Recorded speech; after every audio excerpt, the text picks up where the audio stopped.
आंख ने कहा मुझे अच्छा देखना है तो परमात्मा का दर्शन करवाइए, इंद्रियों की दास्ता मत करिए।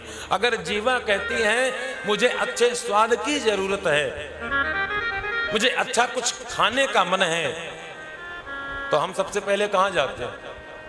अगर जीवा को स्वाद की आवश्यकता पड़ती है तो मुझे लगता है सबसे पहले हम हाथ में कटोरा लेते और पानी पूरी वाले के पास पहुंचते हैं। आपके नेपाल में क्या बोलते हैं उसको? पुचक्का, पुचका। तो पुचका के पास मत जाइए। अगर जीवा को स्वाद की जरूरत है, मेरी बात को ठीक से समझने का प्रयास करिएगा। उस पुचका में कोई बुराई नहीं है। मेरे कहने का मतलब कि आप जीवा के स्वाद के अधीन मत होइए। जीवा ने कहा कि आपको कुछ चटपटा चाहिए, भले ही उसमें किसी जीव की जान क्यों ना बसती हो, लेकिन आपको अपने जीवा के स्वाद के लिए आपको पता नहीं चल पा रहा हमने किसके बेटे के ऊपर, किस जीव के गर्दन में हमने छुरी रख दिया। इसलिए जीवा को स्वाद के पीछे मत दौड़ाओ, जीवा को परमात्मा के रस के स्वाद में लगा दो। जीवन का सब स्वाद फीका लगने लगेगा।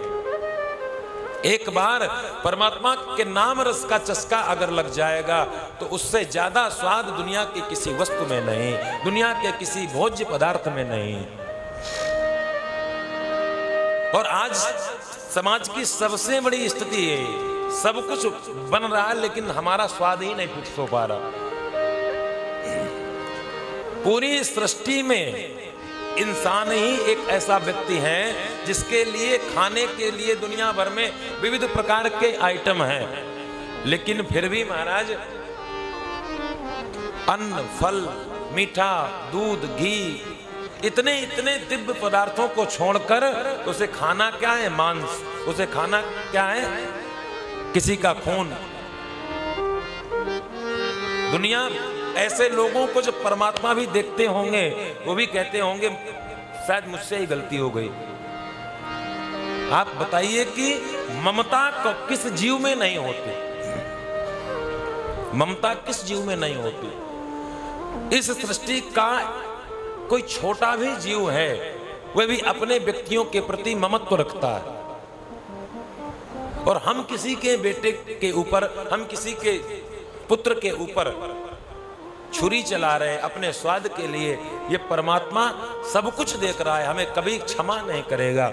इसलिए सबसे मुख्य बात है जीवा के स्वाद के चक्कर में हम किसी को कष्ट ना पहुंचाएं। आप बताइए अगर आपके बेटे को किसी ने कस के थप्पड़ मार दिया तो आपका हाल बेहाल हो जाता है, लेकिन हम जब किसी के ऊपर चाकू रखते हैं, छुरी रखते हैं तो उसकी क्या स्थिति होगी? इसका मतलब वो बेजान है, वो कुछ बोल नहीं सकता, उसके मुंह में जबान नहीं, बेजुबान है, तो हम उसको मार देंगे? नहीं। दुनिया के जितने भी स्वाद है गोविंद के नाम के सामने दुनिया का प्रत्येक स्वाद फीका है।